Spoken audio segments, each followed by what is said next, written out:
पार्टीका माननीय उपनेताज्यू, माननीय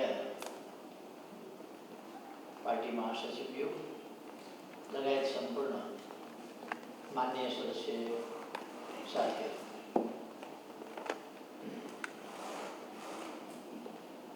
आज देश नै एउटा गम्भीर मोडमा छ।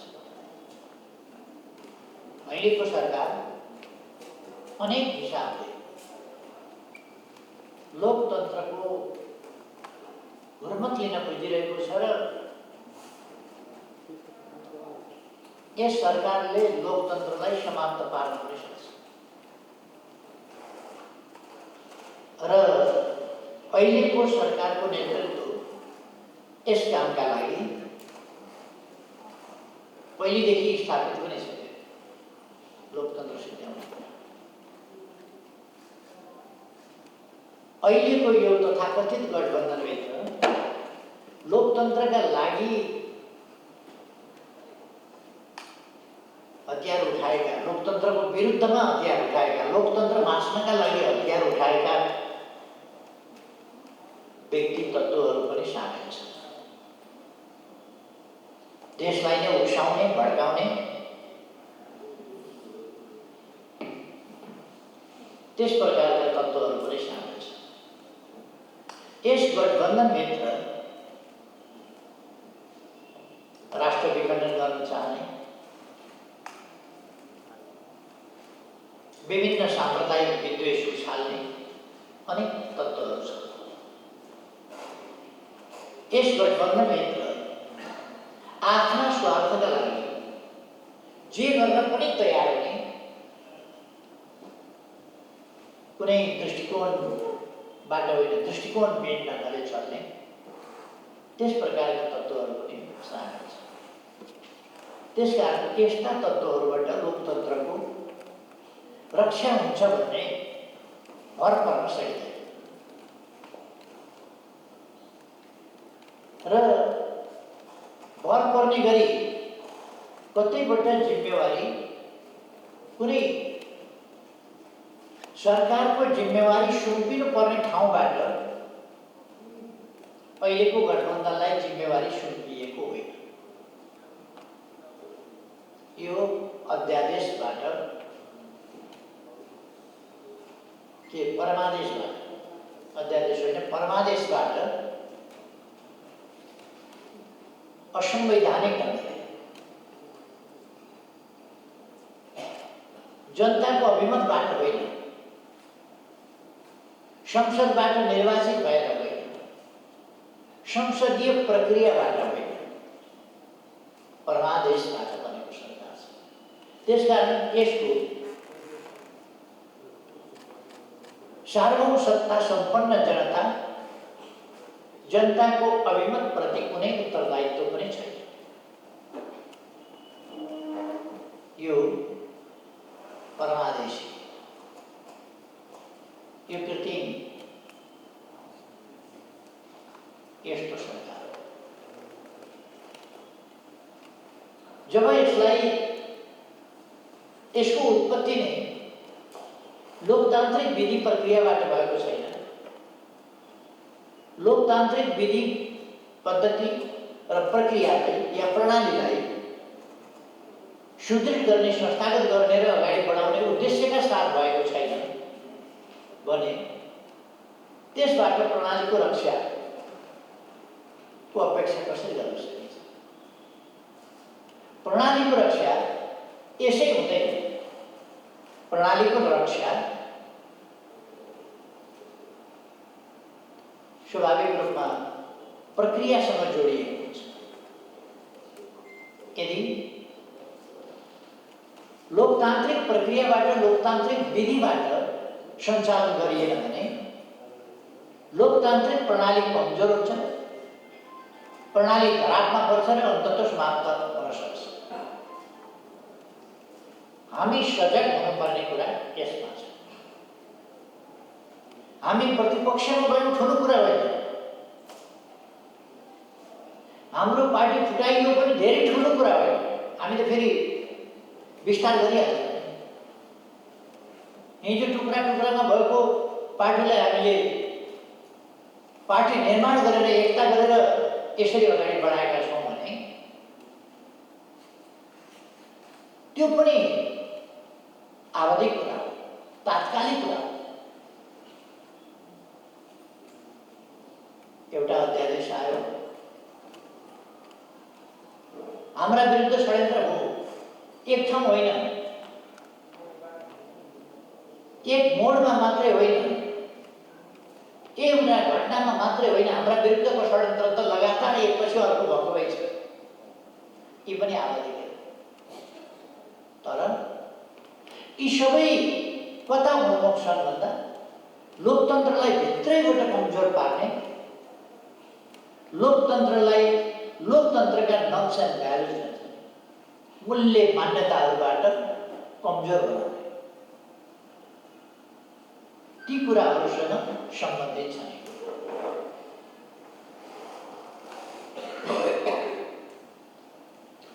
यो सामान्य सतहमा देखिए जस्तो मात्रै छैन, यसको अन्तर्य गहिरो छ। त्यसकारण हामी अहिले प्रणालीगत पक्षहरूमा प्रणालीको रक्षाका लागि प्रक्रियागत पक्षहरूमा हामी लड्न परिरहेका छौँ। प्रक्रियागत बाटोबाट मोटो फ्रेममा त लोकतान्त्रिक प्रणाली छँदैछ, मोटो फ्रेममा त संविधान जिउँदैछ, तर संविधान के कार्यान्वयन भइरहेका छन्। प्रतिनिधि सभा नियमावली खारेज भएको छैन, बदर भएको छैन, छँदैछ, तर कार्यान्वयन भएको छ। सम्मानित सभामुखको आसनमा एकजना व्यक्ति विराजमान त हुनुहुन्छ, तर सम्मानित सभामुखको आसनको गरिमा मर्यादा उहाँले कायम राख्नुभएको छ।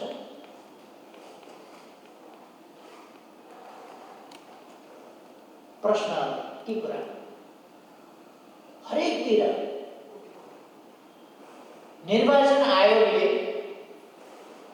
ठिकै छ 22 गतेसम्म दल छान्ने भनेको फुट्न पाउने अधिकार दियो। यो नयाँ सिलसिला पनि होइन, यो सिलसिला त हामीले अगाडि पनि देखेका छौँ।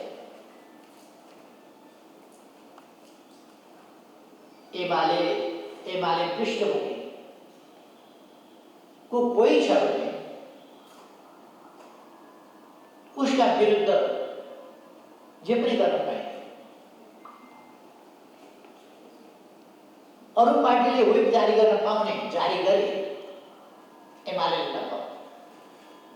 अरूको फ्लोर क्रस गर्न नपाइने, सोझै निष्कासन, हाम्रा साथीहरू निष्कासनमा परेनन्, प्रतिनिधि सभामा परे, राष्ट्रिय सभामा परे, प्रदेश सभामा परे, अनेक ठाउँमा निष्कासनमा परेका छन् हाम्रा साथीहरू। हामीले निष्कासन गर्दा हाम्रो पार्टीको विरुद्धमा गतिविधि गरेकालाई निष्कासन गर्दा, पार्टीको व्हिप नमानेको, फ्लोर क्रस गरेकोलाई गतिविधि गर्दा कसरी भइन्छ? अब पार्टी फुटाउनका लागि कस्तो तमास छ। यो एक ठाउँ मात्रै हो,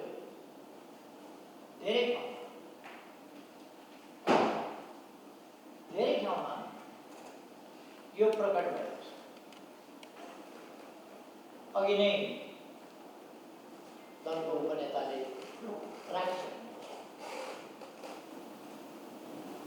राखिसक्नु भएको छ कि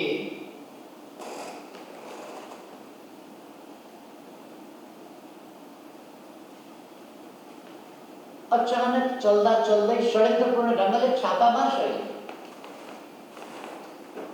शैली भनेको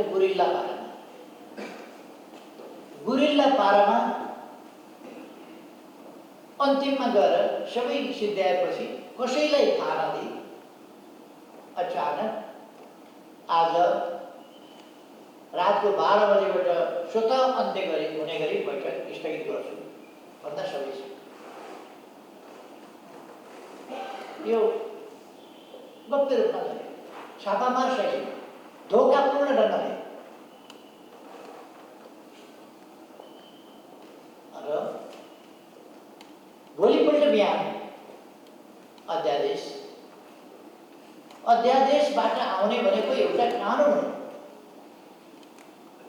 कानुन संसदले बनाउने हो। संसद नचलिरहेका थिए, संसद चलेको छैन भने, अधिवेशन चलेको छैन भने त्यस्तो बेलामा अधिवेशन चलेको छ र पछिल्लै केही दिन पछिल्लै बैठक बोलाइएको छ भने त्यो बैठक आकस्मिक रूपमा छिटो गर्नु पर्यो भने त्यसलाई अगाडि सार्न सकिन्छ। अगाडि नै सार्नुपर्छ, तर त्यस्तो बेलामा अध्यादेश आउन सक्दैन। बैठक अगाडि सार्नुपर्छ। बैठक चलिरहेकै छ, संसद चलिरहेकै छ, अधिवेशन चालु छ, बैठक चालु छ। त्यस्तो अवस्थामा, चालु भइरहेकै अवस्थामा अचानक मध्यरातमा बन्द गर्ने, भोलि बिहानै कानुन बनाउँदा, अध्यादेश जारी गर्दा पनि अध्यादेश जारी गर्नलाई कानुन मन्त्रालयको पनि सहमति चाहिन्छ। यो ठिक छ भनेर कानुनको परामर्श चाहिन्छ। कानुन मन्त्रालय बसेकै छैन। मध्यरातमा अध्यादेश आयो, भोलिपल्ट बिहानै के अरे मध्यरातमा अधिवेशन अन्त्य भयो। भोलिपल्ट बिहानै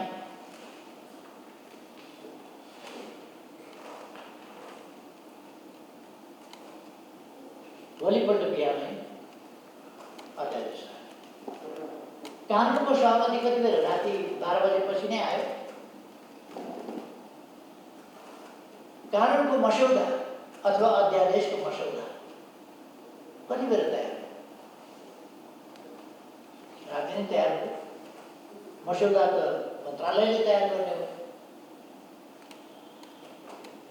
मस्यौदा तयार हुने भनेको बुढा नीलकण्ठमा होइन। मस्यौदा तयार हुने भनेको कोटेश्वरमा होइन। मस्यौदा तयार हुने भनेको कुमलटारमा होइन, मन्त्रालयमा हो। मन्त्रालय त बसेकै छैन त राति।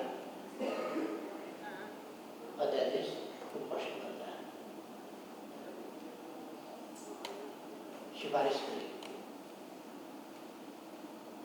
अत्यन्तै कपटपूर्ण कसरी सिफारिस गरियो? 35% गर्ने पुग्दैन। कति भएदेखि पुग्छ? हिसाब गर्दैछु, भन्दैछु, खाता ल्याएको छ, हिसाब गरेको छ, यतिजना पुग्छ। यो अलिक भरपर्दो छैन, यो अलिक विश्वासिलो छैन, यो अलिक ढिला सुस्ती छ। यसो गरेपछि यति चाहिँ कमसेकम पुग्छ। 25% 25% भएपछि र राखे पनि हुन्छ। अलिक पछि रमा मस्यौदा भइसक्यो। मस्यौदा रमा संशोधन भएको भइगएको छ। त्यहाँ मस्यौदा रमा आएको छ। र पनि नहुन सक्छ। त्यसर्थ अनि रका ठाउँमा वा अथवा कानुन कस्तो बेलामा कानुन बन्ने नै संसद हो। देशलाई, जनतालाई आकस्मिक परेको कुरामा कानुनमा संशोधन गर्न पर्यो भने जस्तो हामीले गरेका हामीले ल्याएका 3 वर्षदेखि नागरिकता विधेयक समितिमा लगेर लट्काइराख्ने 3 वर्षदेखि समितिमा विधेयक छ। नागरिकका सन्तानले नागरिकता प्राप्त गरेका छैन। संविधानले यस्तोले नागरिकता पाउँछ भन्छ। संविधान कानुनको अभावमा संविधान कार्यान्वयन हुन सकेका छैन। जनता समस्याग्रस्त छ। अधिवेशन चलेका छैन। चले पनि समितिबाट आउन दिँदैन। समितिबाट त्यो रोकिएको छ, किनभने सरकारलाई असफल देखाउन बदनियतका छ। समितिमा लड्काइएको छ 3 वर्षदेखि। त्यसो भए अधिवेशन नचलेका बेला हामीले अध्यादेश ल्याउनु परेको थियो। नागरिकका समस्या समाधान गर्न जरुरी भएको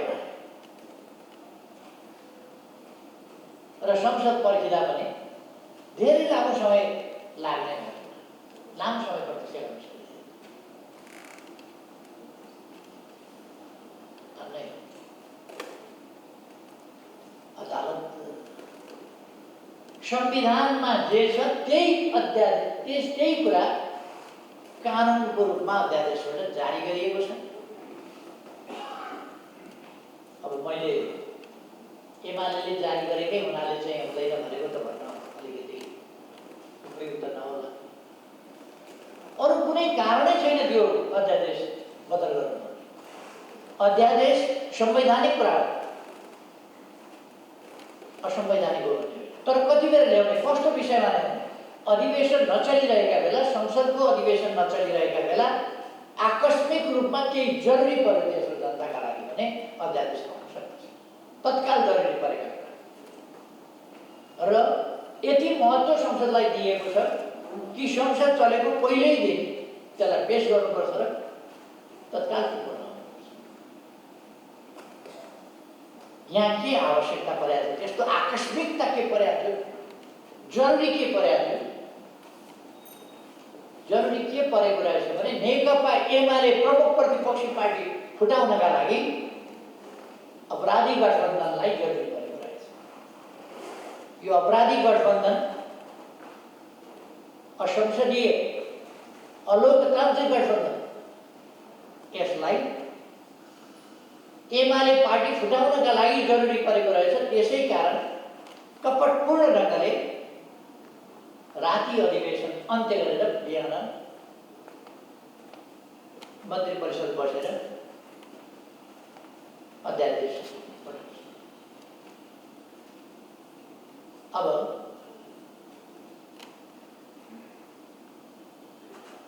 यदि हामी सरकारमा भएको भए राष्ट्रपतिले अध्यादेश जारी गर्दाखेरि आगो बाल्ने थिए।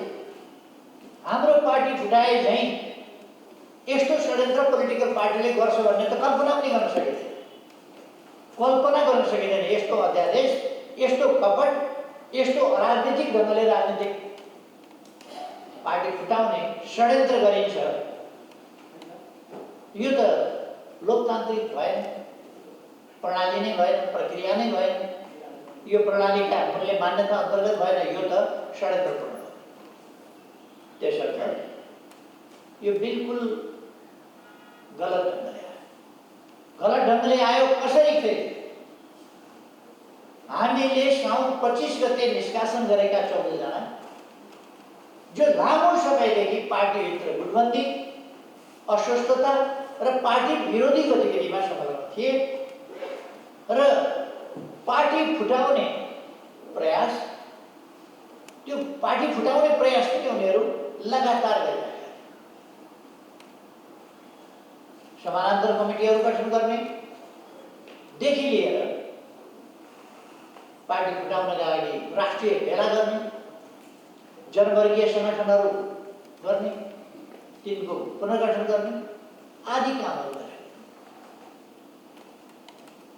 चैत 4-5 गतेका बेलामै टी पार्टी डिक्लेयर गर्ने भन्ने कुरा थियो। केही साथीहरूले मान्नु भएन।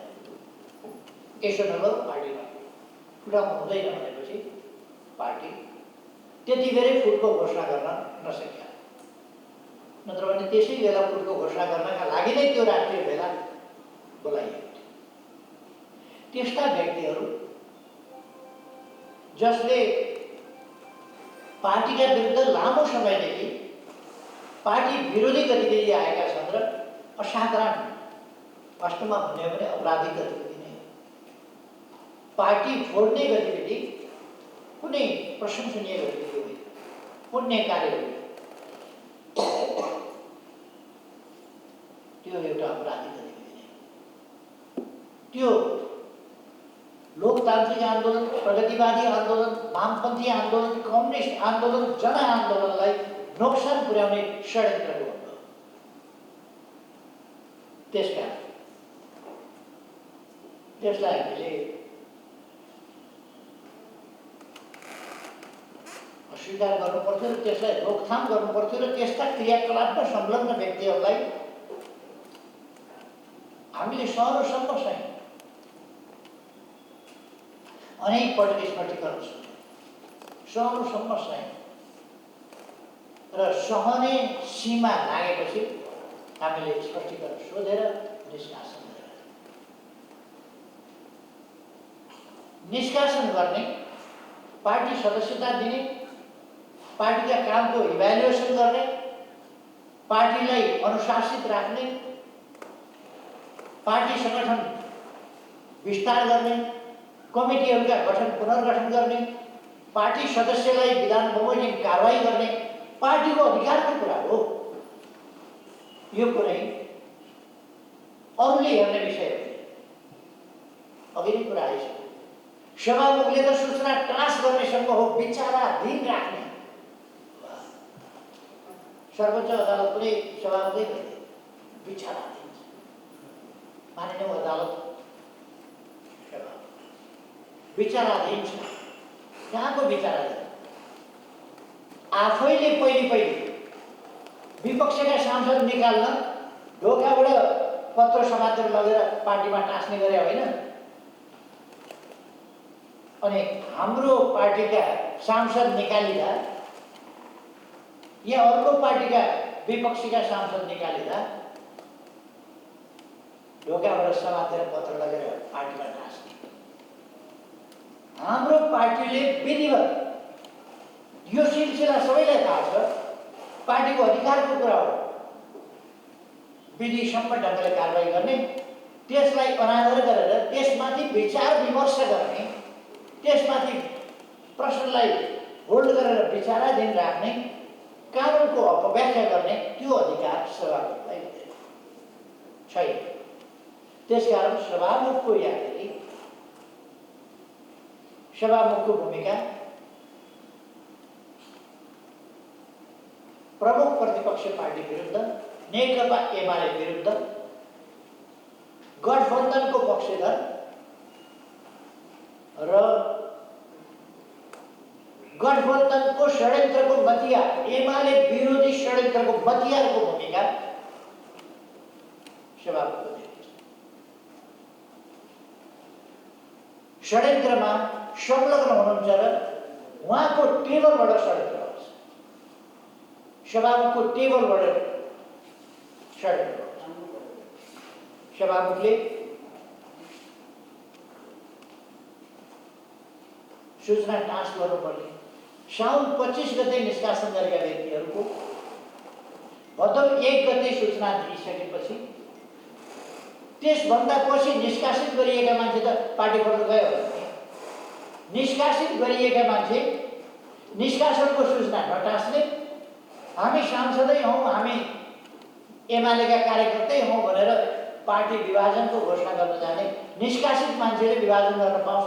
हाम्रो पार्टीको जो सदस्य छैन उसले हाम्रो पार्टी कसरी विभाजन गर्न पाउँछ? हाम्रो सदस्य नै नभएको मान्छेले, हाम्रो सांसदै नभएको मान्छेले कसरी हाम्रो संसदीय दल विभाजन गर्छ?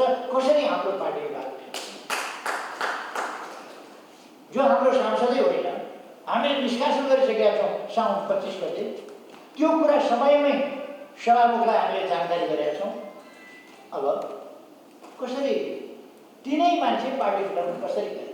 जो हाम्रो सदस्य नै छैन, पोहोर भएका सदस्य अहिले मानेर पार्टी फुटाउन पाइन्छ? अघिल्लो महिना भएका सदस्य,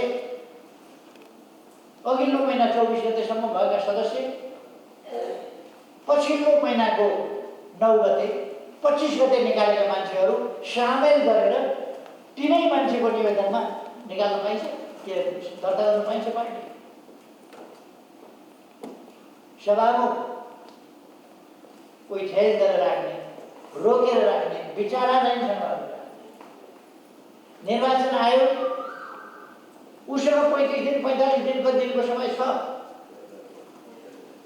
त्यति समय हुँदाहुँदै 45 दिनको समय हुँदाहुँदै 1 हप्ता भित्रै उसले एक हप्ता भित्रै निर्णय किन गर्नु पर्यो भने 15 दिन भित्रमा त कुनै हालतमा नागरिकका चालले सभामुखले सूचना पार्टीमा टाँस्नुपर्छ। त्यस कारण त्यो 15 दिनभित्रै टाँस्नका लागि त्यो दर्ता गर्नका लागि 15 दिनभित्र उसले नटाँसे 15 दिनभित्रै निर्वाचन आयोगले दर्ता गर्यो। यो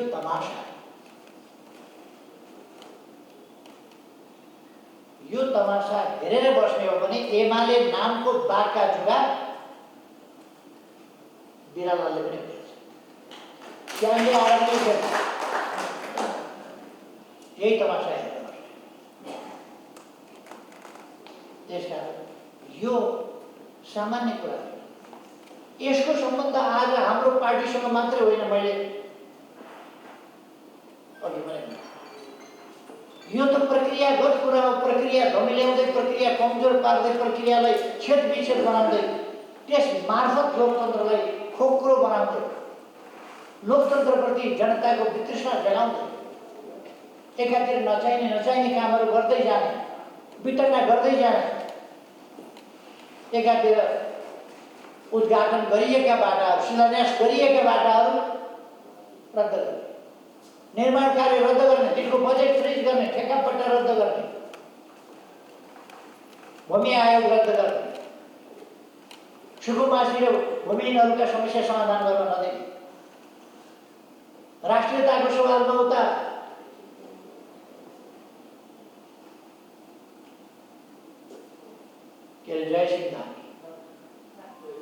जयसिंह धामी तुइनबाट खसाएर मारिए भन्ने पऱ्यो। यो प्रतिवेदनले भनेको कुरा। प्रतिवेदनले त्यो बोल्छ। सरकारमा चाहिँ यस सम्बन्धमा बोल्न पाइँदैन। देशको बारेमा, देशका नागरिकको बारेमा, देशका जनताको जीवधनको बारेमा बोल्न रोक लगाउने सरकार कुन हुन्छ लोकतन्त्र? यो तानाशाही चल्दैन। यस्ता गठबन्धनहरू भत्काइन्छ, तर यो तानाशाही चल्न दिँदैन। स्वतन्त्रता पनि नहुने, जनताको पक्षमा बोल्न पनि नपाउने, किन मारियो, किन मर्यो हाम्रो नागरिक, किन मारियो हाम्रो नागरिक भन्न पनि नपाउने। अनि हाम्रो भूमिमाथि हेलिकप्टर आउँछ भनेर हेलिकप्टर आए, हाम्रो भूमि अतिक्रमण भयो, अनावश्यक ढङ्गले मिलिट्री हेलिकप्टरहरू हाम्रो भूमिमाथि मन्डराइरहेका छन्। कारण के हो भन्दा सरकार कानमा तेल हालेर बस्छ, नबोल्नु भन्छ। यसमा नबोल्नु। यस्ता खालका कामहरू गर्दै जान्छ, विकास निर्माण रोक्दै जान्छ, बजेट रोक्दै जान्छ, मान्छे निष्कासन गर्दै जान्छ, राजनीतिक नियुक्ति भनेर निष्कासन गर्दै जान्छ, प्रक्रिया सम्म ढङ्गले आएका मान्छेहरू निष्कासन गर्दै जान्छ। यस्ता कामहरू गर्दै जान्छ। अनि लोकतन्त्रप्रति जनताको विश्वास कसरी हुन्छ? त्यसकारण यी सबै कुरा नजानिकन बेढङ्गी चालले भएका छन् जस्तो मलाई लाग्यो। यो जानी बुझिकन लोकतन्त्रलाई खोक्रो बनाउने, लोकतन्त्रलाई जनताको नजरबाट गिराउने यस्तै कामहरू हुँदै गएपछि कुनै पनि बेला कुनै पनि उपद्रव, कुनै पनि अस्तव्यस्तता देशमा सुरु हुन सक्छ। कुनै पनि प्रकारको अस्तव्यस्तता देशमा सुरु हुन सक्छ। किनभने लोकतन्त्रभित्रै त्यो अस्तव्यस्तताको भार थाम्न नसक्ने गरी कमजोर भइसक्यो। त्यसकारण हामी समयमै सजग हुनुपर्दछ। प्रक्रियागतदेखि नै प्रणाली त छँदैछ भनेर बस्यौँ भने प्रणाली कुनै समय गरलाग्दो हुन सक्छ। यदि प्रक्रियागत ढङ्गले त्यसलाई मजबुत पार्ने होइन, त्यसलाई कमजोर पार्ने दिशामा यदि गयो, त्यसकारण म मान्य जोड गर्न चाहन्छु। यतिखेर हामी हरेक प्रश्नमा प्रक्रियागत तहमै हुँदा भित्रभित्रै जरा काट्ने भन्छ नि, लडिसकेका त छैन नि भनेर के हुन्छ? जरा चाहिँ सिकाइदिइसकेपछि त जरा काटिदिएपछि के हुन्छ? ढल्दै ढलिहाल्छ। त्यस कारण हामीले जरा काट्नै बन्द गर्नुपर्छ। जरा काट्नु बन्द गराउने भनेको निर्वाचन आयोगले पार्टी फुटाउन नक्कली नाम पनि लिएको छ। उसलाई थाहा छैन त्यहाँबाट 25 गते साउनमा निकालेका मान्छेहरू 1 गते हामीलाई सूचना चाहिँ दिएको छ, तर बिचरा मान्छे निकालिएको त निर्वाचन आयोगले बताएको छ। निकालिएका छन् मान्छे भन्ने थाहा भइसकेपछि निर्वाचन आयोगले दर्ता कसरी गर्यो? विचाराधीन भने पनि विचाराधीन रहन सक्छ कि सक्दैन भन्ने निर्वाचन आयोगले हेर्न सक्दैन। अर्को कुरो, निर्वाचन आयोगले परामर्श गर्न सक्दैन, कुनै परामर्श गर्दैन, हामीसँग पनि परामर्श गर्दैन। अझ निर्वाचन आयोग के गर्छ, हरेक व्यक्तिका नयाँ पार्टीमा सामेल हुने म्याद यतिसम्म छ, 22 गतेसम्म फुत्केला उम्केला त्यो म्याद गइहाल्यो भनेर हरेक व्यक्तिलाई जानकारी गराउँछ। हरेक व्यक्तिलाई निर्वाचन आयोगले सूचना जारी गर्ने हो कि हरेक व्यक्तिलाई निर्वाचन आयोग जिल्लामा गएर यो गरेर निर्वाचन आयोगले के भने 22 गतेसम्म छ, केन्द्रबाट लेख्छ जिल्ला निर्वाचन आयोगलाई 22 गतेसम्म सूचना भएको कुरा स्थानीय तहका सबै जनप्रतिनिधिलाई जानकारी एमालेका सबैलाई जानकारी गराउनु भनेपछि यसमा एक ठाउँबाट मात्रै होइन, एक ठाउँबाट मात्रै होइन, सबैतिरबाट नेकपा एमालेमाथि सेटिङ साथको प्रहार देखिन्छ। यो कुरासँग एमाले हडबडाउने होइन। नेकपा एमाले राणा शासनको समयमा खुलेर आएको नेकपाको विरासत बोकेको, त्यसको मूल प्रतिनिधिको रूपमा र आज प्रतिक्रियावाद विरुद्धको अग्रगामी लडाईँको अभिभारक कालमा बोकेको यो पार्टी कसैसँग फर्किने तर्सिने होइन, त्यसको सामना गरेर अगाडि बढ्छ भन्ने कुरा हामीले चाहिँ यस्तो अवस्थामा हामी दुईटा प्रश्न हाम्रा अगाडि, तीनटा ज्वलन्त महत्त्वका छन्। एउटा, यस्तो अध्यादेश यसरी कसरी आयो?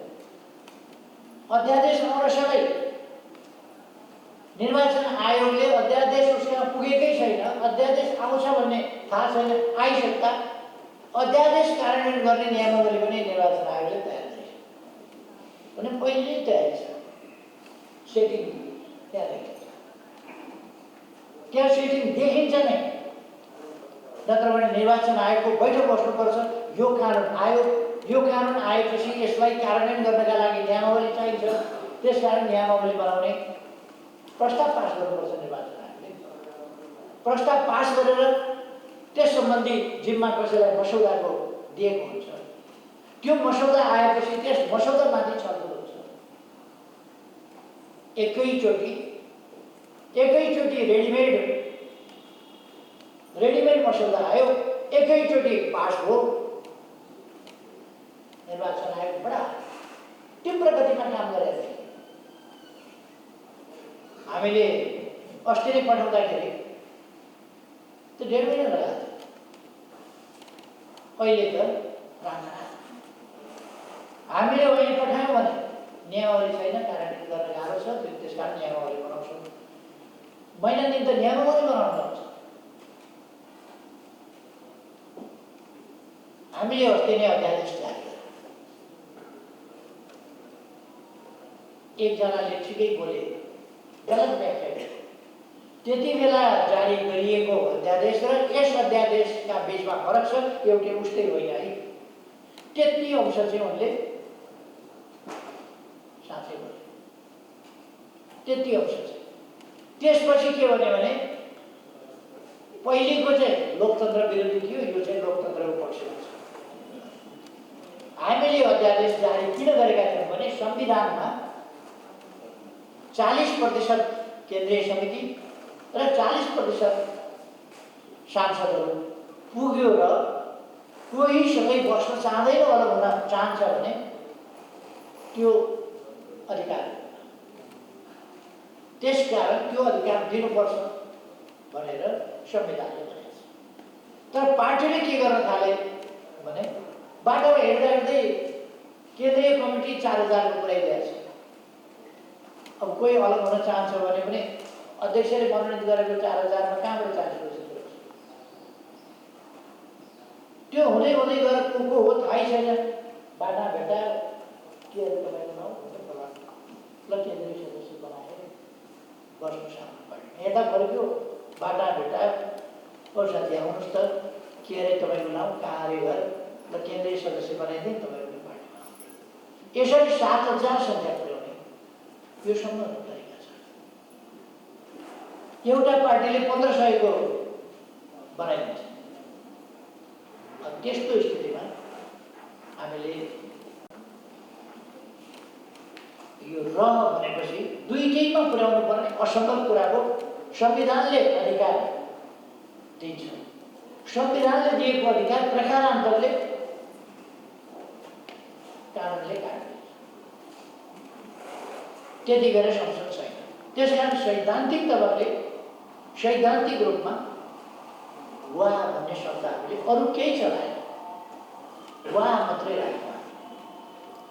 संविधानको 40% को मर्म, संसदले बनाएको मूल कानुनको 40% को मर्म, संसदले बनाएको मूल कानुनले बाटामा हिँड्दै मान्छे 4,000 को केन्द्रीय कमिटी बनायो होइन। त्यस मर्मलाई, कानुनको मर्मलाई समातेर हामीले बाटामा हिँड्दैको कानुन छैन। त्यसो भने वा गरिदिएपछि त्यसको समाधान र गर्दा चाहिँ केन्द्रीय कमिटीको त यो भद्रगोल तरिकामा, स्वेच्छाचारी तरिकामा यो संविधानको मर्म अनुसारको सांसदको र पार्टी नेताहरूको अधिकार वञ्चित गरिने षड्यन्त्र हुन्छ। त्यस्तो वञ्चित गरिनुहुन्न भनेर हामीले सैद्धान्तिक तवरमा अधिकार संविधान बमोजिम सुनिश्चित हुने गरी वा भन्ने मात्रै प्रयोग हुँदैन। त्यसमा यिनै व्यक्तिहरू अहिले पार्टी फुटाएर हाम्रो पार्टीका सदस्य नभए पनि हुँ भन्दै, यो त कृत्य काम हो। यस्तोलाई भनिन्छ कृत्य। नभएको नपाएको पगरी पाएन। हाम्रो दलको सदस्य होइन, हाम्रो दलको सदस्य हो भनेर सही गरेको छ, कृत्य काम हो। हाम्रो दलको केन्द्रीय नेता होइन, हो भनेर सदस्य गरेको छ, कृत्य काम होइन।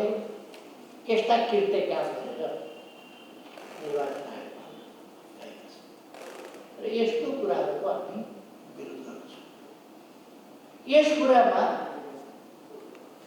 सभामुखको सम्मानित पद, त्यस आसनको अत्यन्त अपमान, त्यस पदको अत्यन्तै अपमान गर्ने, त्यसको मर्यादाको खिल्ली उडाउने एउटा पार्टी विशेषको कार्यकर्ता, एउटा गठबन्धनको कार्यकर्ताको रूपमा र प्रमुख प्रतिपक्ष पार्टीको विरोधीको रूपमा र तोकेर भन्ने हो भने नेकपा एमालेको विरोधीको रूपमा एमालेसँग शत्रुता गरे, एमाले पार्टी फुटाउनका लागि अमर्यादित, असंवैधानिक, गैर कानुनी काम गर्ने मान्छे सभामुखको घोषणा। अब त्यस्तो मान्छेलाई सभामुख मानेर सभामा हामी कुरो कसरी चलाउने भन्ने गम्भीर प्रश्न होइन। जो एमाले सिद्ध्याउन खोज्छ उसलाई निष्पक्ष, तपाईँ पदको गरिमा अनुसारै हुनुहुन्छ, निष्पक्ष हुनुहुन्छ, तपाईँको निष्पक्षतामा सभामुख मानेर चल्नु भनेको निष्पक्षतामा हामी विश्वास भने होइन। जब हामीलाई सिद्ध्याउन खोजिरहेका छ भने जानिकन हामी निष्पक्षतामा विश्वास कसरी गर्न सक्छ? त्यसकारण हामी सभामुखका एमाले विरोधी, प्रतिनिधि सभा नियमावली विरोधी, संसदीय प्रचलन विरोधी, ती कुराको कारणले सभामुखको निष्पक्षता रहेन, निष्पक्ष रहनुपर्ने भूमिका रहेन, गठबन्धनको पक्षधर रह्यो, एमाले विरोधी प्रष्ट रूपमा एमाले विरोधी भूमिका रह्यो, एमाले फोड्ने षड्यन्त्रमा शरीक भएको र आफ्नो पाटोबाट महत्त्वपूर्ण भूमिका खेलेको देखियो। यसकारण सभामुखको सम्बन्धमा हाम्रो गम्भीर प्रश्न रह्यो। प्रश्न पनि उत्तर सहितको रह्यो। सभामुखको भूमिका के हो? सभामुखको भूमिका नेकपा एमाले विरोधी षड्यन्त्रको भूमिका हो, इलिगल भूमिका हो, आफैले प्रयोगमा ल्याएका प्रचलन विरुद्धको भूमिका हो। तसर्थ सभामुखलाई यथास्थितिमा मानेर जान सक्ने अवस्था रहेन, एउटा कुरा। दोस्रो कुरा, हाम्रो अगाडि समस्या थुप्रो छ। आज यो अपराधिक गठबन्धनले अपराध कार्य एमाले फुटाउने अपराधिक कार्य पुरा भएको हुनाले आजबाट फेरि संसद अधिवेशन सुरु गर्दैछ। यो जनताका लागि सुरु गरे हो र जनताका लागि हामीलाई बोल्न दिनका लागि सुरु गरे हो र जनताका लागि कुनै काम गर्नका लागि सुरु गरे हो र त्यस्तो होइन। त्यसकारण यो अधिवेशन एउटा अपराधिक योजना सफल पारेको हुनाले असफल भइसक्यो, अब बन्द गरिरहनु परेन। त्यसकारण कति सजिलो छ, पार्टी फुटको दर्ता गर्नभन्दा अघिल्लो दिन बन्द गर्ने, अध्यादेश जारी गर्नभन्दा अघिल्लो अथवा उसै दिन राति भनौँ 12 बजेपछि त उही दिन सुरु राति बन्द गर्ने, बिहान अध्यादेश ल्याउने र पार्टी फुटाउने प्रयोजनका लागि बन्द गरेका थियो अधिवेशन। त्यो प्रयोजन, त्यो अपराधिक प्रयोजन समाप्त भएको हुनाले फेरि आजबाट, हिजोबाट त समाप्त भयो। फुटाउने जति फुटाइसकेपछि आजबाट निर्लज्ज ढङ्गले यो अधिवेशनको अन्त्य र फेरि सुरुवात निर्लज्ज षड्यन्त्रको प्रकटीकरण। त्यसकारण यस सम्बन्धमा हामी धेरै नै गम्भीर छौँ। यो यतिमै टुङ्गिने होइन, यो लोकतन्त्रको भविष्यसँग जोडिएको छ। त्यसकारण हामी बढ्ता गम्भीर छौँ र यही पोइन्टबाट हामीले सच्याएर जानुपर्छ, होइन भने लोकतन्त्र टिकाउन गाह्रो छ। यसै गरी भत्काउँदै लान्छ र सिध्याउँदै लान्छ। अर्को यस सम्बन्धमा ठिक छ, सभामुखको सम्बन्धमा हामी छलफल गरौँ। किन तपाईँले यसो गर्नुभयो भनेर प्रश्न सोध्नुला, उहाँको स्पष्टीकरण पनि सुन्नुला, चित्त बुझ्छ बुझ्दैन विचार गरौँला, त्यो पनि विचार गर्न सकिन्छ। तर प्रतिनिधि सभा नियमावलीले, राष्ट्रिय सभा नियमावलीले के भन्छ भने गैर सांसदको उपस्थितिमा संसद चल्छ। यदि आज हामीले साउन 25 गते नै निष्कासन गरिसकेका व्यक्तिहरू संसदको बैठकमा उपस्थित हुन्छन् भने गैर सांसदको उपस्थितिमा संसद चल्दा हामी कसरी साधन गर्न सक्छौँ? मिल्छ? हामीले कानुन तोड्न मिल्छ? गैर सांसदको उपस्थिति हामी देखिरहेका छौँ। गैर सांसद आएर बजेटमा लोगो लगाएर, लोगो किन खोज्दैनन् सभामुखले? अनि हामीले हेर्नुहोस्, गैर सांसद ढोकाबाट फर्काइन्छन् कि फर्काइँदैन? फर्काइए भने तिनीहरू छैन्जेलसम्म संसद चल्छ। यो त प्रदेश सभा नियमले, राष्ट्रिय सभा नियमले स्पष्ट व्यवस्था गरे हो कि हामी आफैले निष्कासन गरेका व्यक्तिहरू निष्कासित होइनन् भनेर हामी मान्छौँ। निष्कासित होइनन्, हामीले निष्कासन गरेका मान्छे, हाम्रो अधिकारको कुरा हो। हामीले प्रक्रियासम्म ढङ्गले, हामीले विधिसम्म ढङ्गले, विधानसम्म ढङ्गले निष्कासन गरेका छौँ भने साउन 25 गते निष्कासित भएका मान्छे अनि भदौ 23 गतेको बैठकमा त्यसो हो भने पहिले निकालेका सांसदहरू पहिले हाजिर गर्नु, पहिले निकालिएकाहरू पहिले हाजिर गर्नु पर्यो। रामबहादुर थापा राष्ट्रिय सभामा हाजिर गर्नु पर्यो, प्रतिनिधि सभामा टोपबहादुर रायमाझी हाजिर गर्नु पर्यो, लेखराज भट्ट, चौधरी, गौरी चौधरी, प्रभु शाह, उहाँहरूलाई पहिले हाजिर गर्नु पर्यो। किन उहाँहरू पहिले निष्कासित हुनुभएको थियो। उहाँहरूलाई हाजिर गरेर एउटा बैठक चल्यो, अर्को बैठक एक थरी चाहिँ निकाले भने एक थरी पार्टीको अधिकार हुने, अर्को थरी सभामुखको अधिकार हुने। यस्तो सभामुख माननीय सभामुख भनेर बसिरहने यस्तो एमाले विरोधी षड्यन्त्रकारी क्रियाकलाप गर्ने। त्यसकारण गैर सांसदको उपस्थितिमा त नियमावलीले नै दिँदैन। त्यसकारण आज राष्ट्रपति कार्यालयबाट आएको पत्र सुनाउने बित्तिकै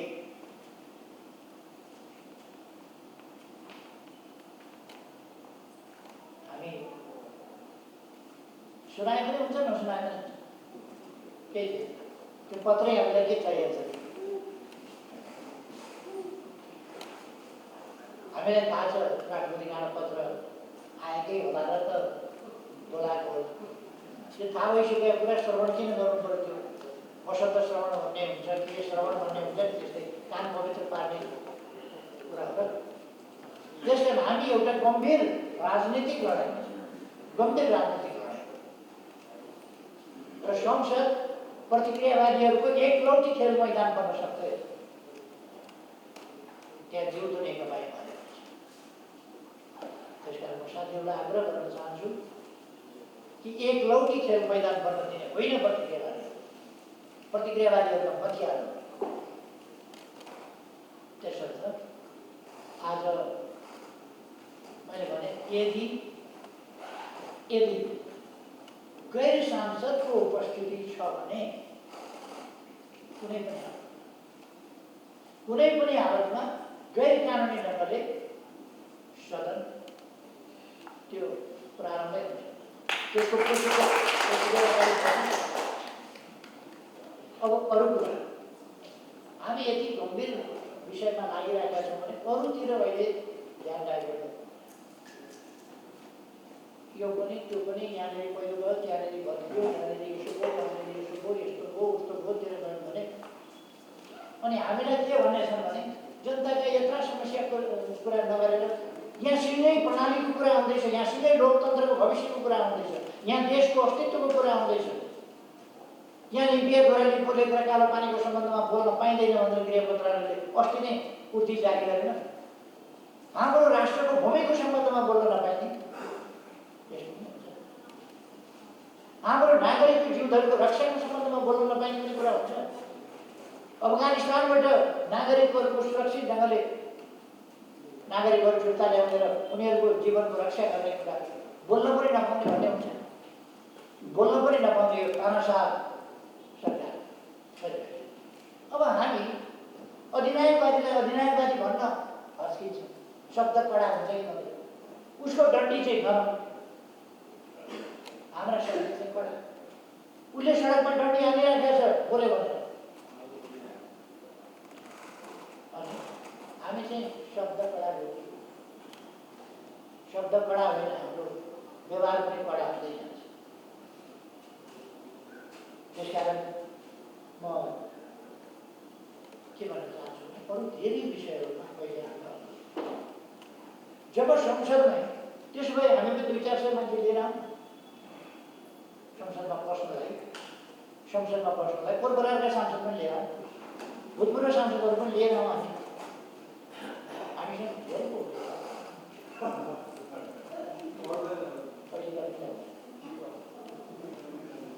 त्यसो भएर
हाम्रो पार्टीका विरुद्ध षड्यन्त्र गरेको हुनाले, यो गठबन्धन सरकारले नै षड्यन्त्र गरेको हुनाले र हाम्रो पार्टी बढेको हुनाले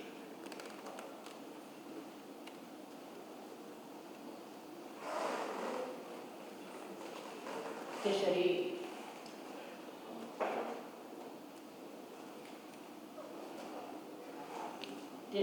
एउटा सदन चल्ने स्थिति समग्रतामा भन्ने हो भने संसदै चल्ने स्थिति रहेन।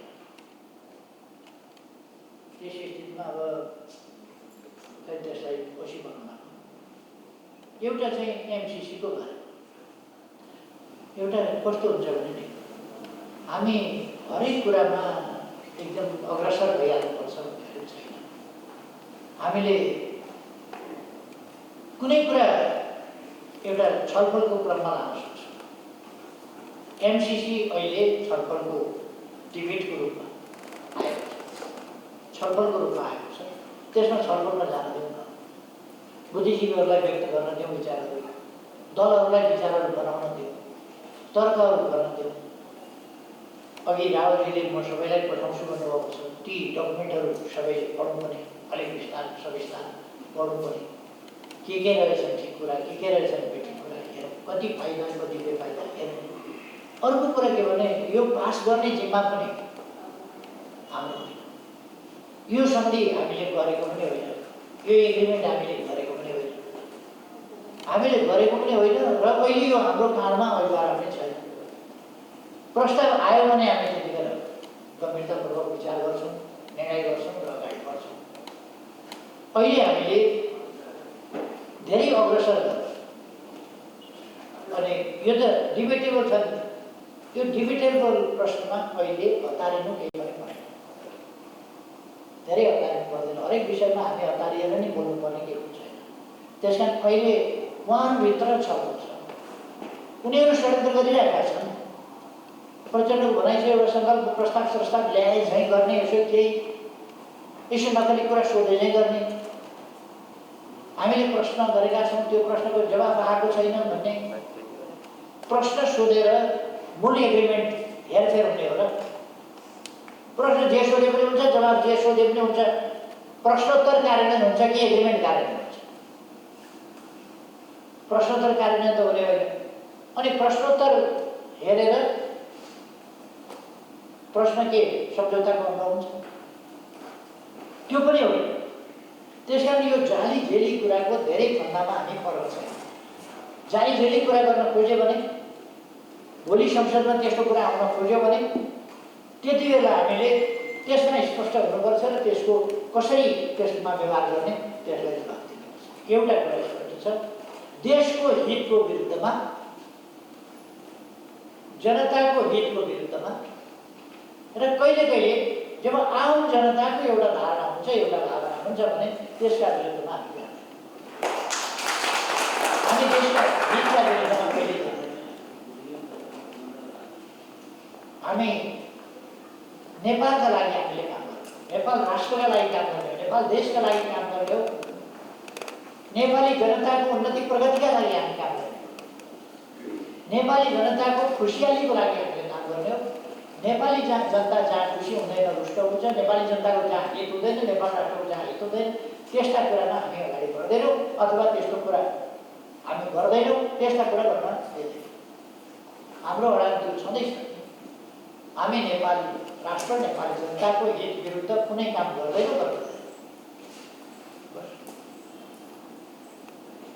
त्यो जति बेर निर्णय आउला या जति बेर उनीहरूले ल्याउने नै स्थिति छैन भने हामी बहसमा उत्रिएर हावामा पुष्टि के गर्ने? यहाँ त कोसँग खेल्ने, कोसँग विवाद प्रतिवाद गर्ने? त्यस कारण कुनै प्रस्तावै छैन भने, प्रस्ताव त पेन्डिङ छ, आफै चुपचाप छ, त्यो प्रस्ताव नै जागेको छैन भने यो हावामा पुष्टि खेल्ने काम नगरौँ।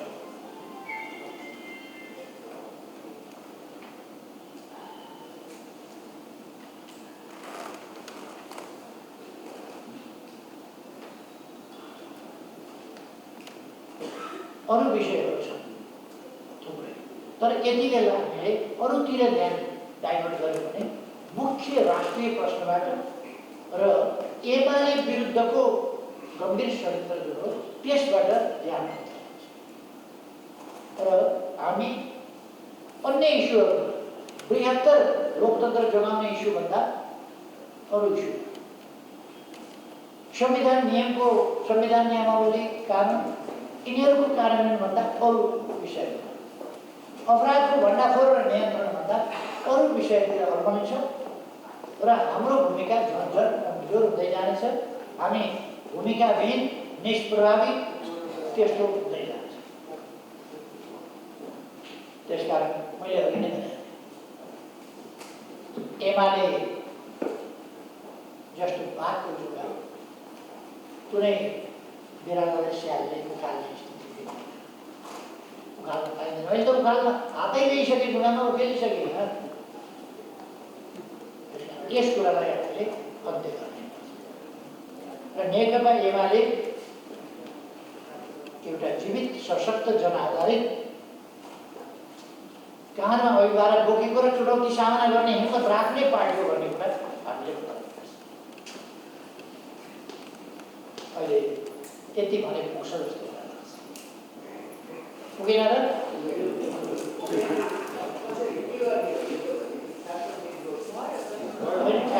ठ्याक्कै पनि फाट्दै भयो क्या।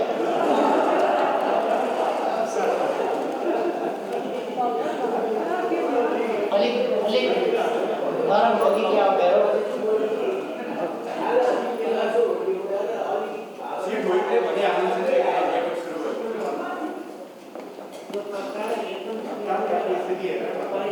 स्पष्ट के हो भने दुईटा कुरा साह्रै महत्त्वपूर्ण। हामीलाई हाम्रो पार्टी फुटाउने प्रयोजनका लागि ल्याएको अध्यादेशमाथि गम्भीर आपत्ति छ, तर त्यो बोल्नै हामीले नपाउने स्थिति छ। किनभने हाम्रो विरुद्ध हाम्रो पार्टी फुटाउने षड्यन्त्रमा संलग्न पदीय मर्यादा नराख्ने सभामुखले सेयर गरिरहेको छ। त्यसकारण त्यहाँ पुग्नै नपाउने अवस्था हाम्रो छ।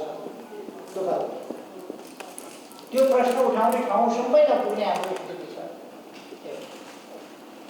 दोस्रो, प्रतिनिधि सभा नियमावली राष्ट्रिय सभा नियमावलीले भन्छ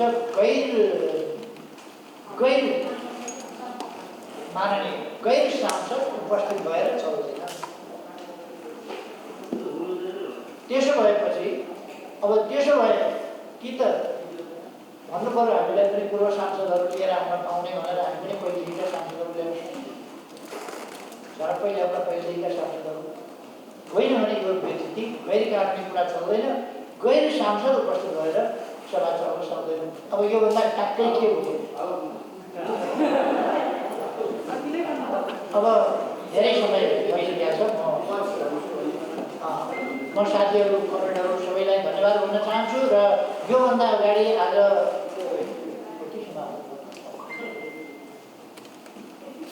आज तीजको दिन हो,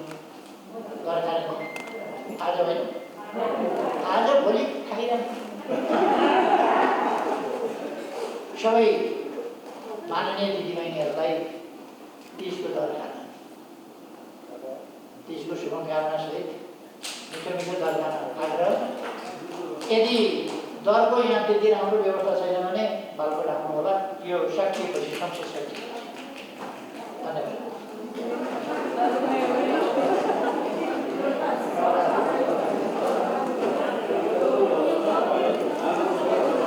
र यो बैठक यही समाप्त हुन्छ।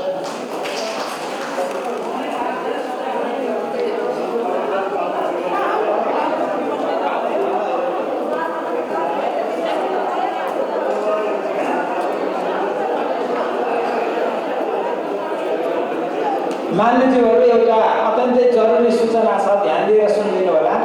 सम्पत्ति विवरण बुझाउने अन्तिम मिति 28 गते भदौसम्म छ। यहाँहरू सबैले बुझाउन बाँकी मान्यज्यूहरूले 28 गतेसम्म नबुझाइसक्नु होला। मैले सूचना गरेँ। धन्यवाद।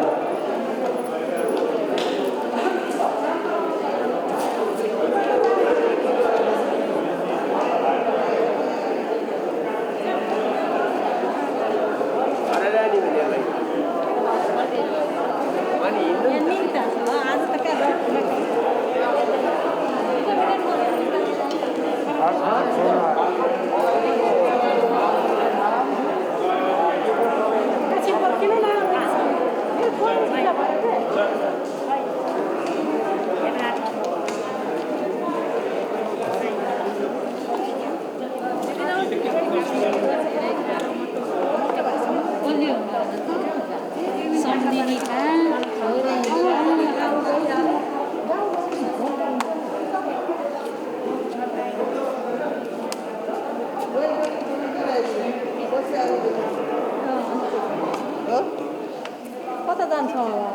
स्थायी समिति र केन्द्रीय समितिका सबै सहयोद्धा कमरेडहरू यो स्मृति दिवसका सन्दर्भमा आयोजित श्रद्धाञ्जली सभामा उपस्थित सम्पूर्ण कमरेडहरू र पत्रकार मित्रहरू, सबभन्दा पहिला त म पनि कमरेड सुरेश वाग्ले, बासु र कमरेड भीमसेन पोखरेल बैरागी प्रति पार्टीको तर्फबाट हार्दिक श्रद्धाञ्जली व्यक्त गर्न चाहन्छु र अहिले श्रद्धाञ्जली मन्तव्यका सन्दर्भमा कमरेड नारायण काजी श्रेष्ठ प्रकाशले संक्षिप्तमा तर सटीक रूपमा अहिलेको हाम्रो आवश्यकता के हो, हामीले शहीदहरूप्रति श्रद्धाञ्जली अर्पण गर्नुको अर्थ औचित्य के हो भन्ने कुरा राखिसक्नु भएको छ। सुरु कुरा र सार कुरा त्यही नै हो।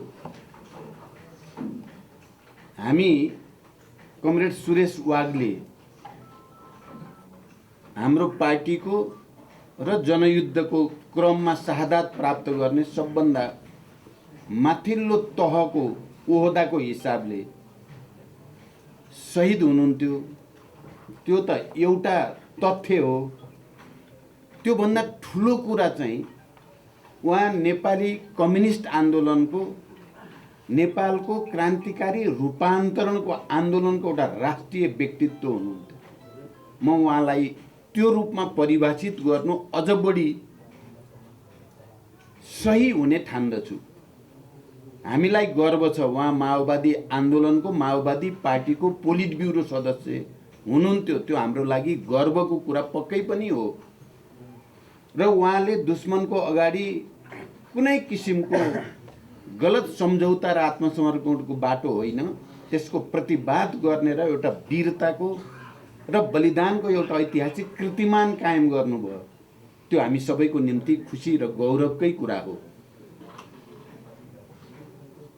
त्यस अर्थमा तर मैले कमरेड सुरेश वाग्लेलाई एउटा राष्ट्रिय व्यक्तित्वको रूपमा किन म यहाँ कमरेडहरूको अगाडि आज उहाँलाई स्मरण गर्दै गर्दा भन्न चाहन्छु भने उहाँको शहादतले खालि माओवादी पार्टी त्यसका नेता कार्यकर्तालाई मात्रै तरङ्गित गरेको थिएन। त्यसले देशका तमाम बुद्धिजीवीहरू, राम्रो दिमाग भएका मान्छेहरू, इमान्दार देशभक्तहरू, सबै वामपन्थी समूहमा रहेका नेता कार्यकर्ताहरू, वामपन्थी मात्रै होइन त्योभन्दा बाहिर रहेका लोकतन्त्रवादी, गणतन्त्रवादी सबै शक्तिहरूले पनि कमरेड सुरेश वाग्लेको शहादत, उहाँको जसरी निर्मम हत्या भयो त्यति बेला प्रतिक्रियावादी सत्ताको तर्फबाट, त्यसप्रति आक्रोशहरू व्यक्त भए। त्यसो भएर उहाँ माओवादी पार्टीको मात्रै नेता हुनुहुन्थेन, उहाँ एउटा राष्ट्रिय व्यक्तित्व हुनुहुन्थ्यो र उहाँको शहादतले पक्कै पनि माओवादी आन्दोलनलाई नयाँ उचाइमा उठाउनको लागि गुणात्मक योगदान गर्यो। शहादत भयो, ठुलो क्षति भयो, हामी धेरै भावुक भयौँ, त्यति बेला धेरै शोक मनायौँ। तर उहाँको बलिदानले हजारौँ हजार क्रान्तिकारीहरूलाई ऊर्जा प्रदान गर्यो, घरबाट बाहिर निकाल्यो र युद्धमा अझ ठुलो शक्तिको साथ सहभागी हुने प्रेरणा प्रदान गर्यो।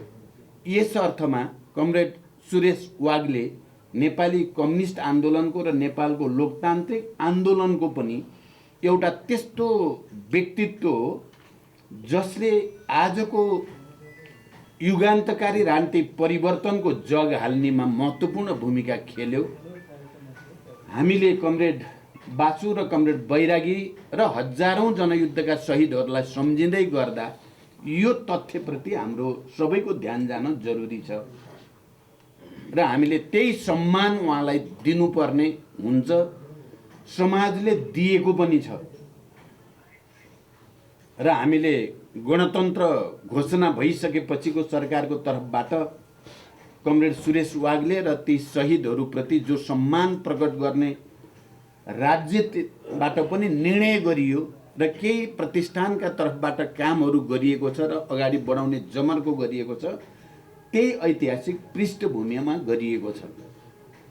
अघि यहाँ भनिए जस्तै कमरेड सुरेश वाग्ले बडो सरल, बडो इमान्दार, सिद्धान्तनिष्ठ, लक्ष्यप्रति समर्पित, कुनै छलछाम जालझेल केही नभएको एउटा त्यस्तो व्यक्तित्व थियो सुरेश वाग्लेको।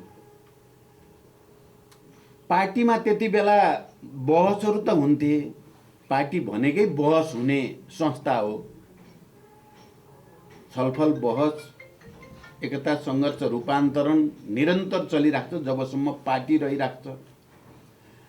त्यति बेला पनि पार्टीभित्र बहसहरू त थिए विभिन्न प्रवृत्तिको बीचमा, तर कमरेड सुरेश वाग्ले बोल्न थालेपछि, म त्यति बेला महामन्त्री थिएँ, त्यहाँ पार्टीमा कमरेड किरण, बाबुराम भट्टराई लगायतका वरिष्ठ नेताहरू त्यति बेलाका हुनुहुन्थ्यो। तर कमरेड बासुले बोलेपछि हाम्रो अरू वरिष्ठ नेताहरूमा विवाद हुँदै गर्दा, बहस हुँदै गर्दा बासुले जब विषय राख्न थाल्नुहुन्थ्यो सुरेश वाग्लेले, वातावरण बडो स्तब्ध जस्तो हुन्थ्यो। पिन ड्रप साइलेन्ट भन्छ नि, त्यस्तै कोही कतै हलचल गर्न सक्ने कसैको त्यहाँ स्थिति हुँदैन थियो। हुनलाई उहाँ अरूभन्दा सिनियर होइन, जुनियर नै ओहदामा हुनुहुन्थ्यो, तर उहाँको व्यक्तित्व यस्तो थियो कि सिनियरहरू पनि उहाँको अगाडि झुक्नै पर्ने।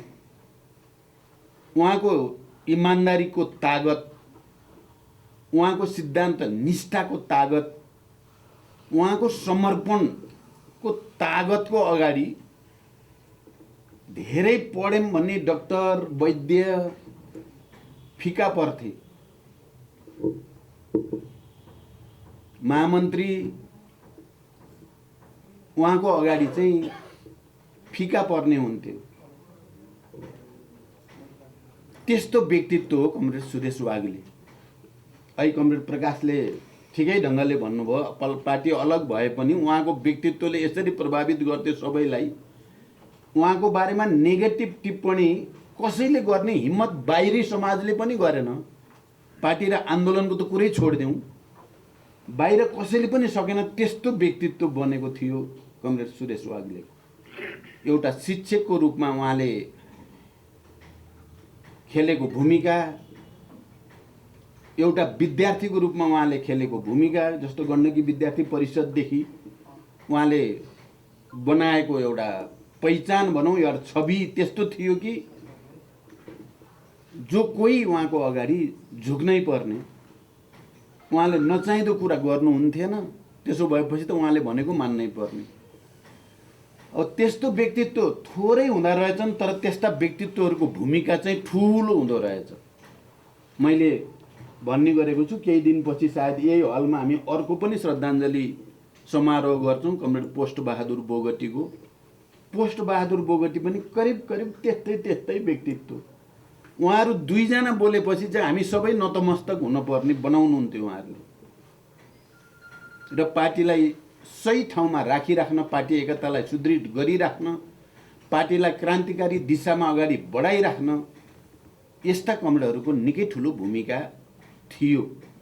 आज म कमरेड सुरेश वाग्ले र कमरेड भीमसेन पोखरेलको बारेमा कुरा गर्दै गर्दा र त्यो हजारौं शहीदहरू जसले हाँसी हाँसी बलिवेदीमा आफूलाई चढाए, ती सबै साथीहरूलाई सम्झिँदै गर्दा म यो कुरा विशेष रूपले राख्न चाहन्छु।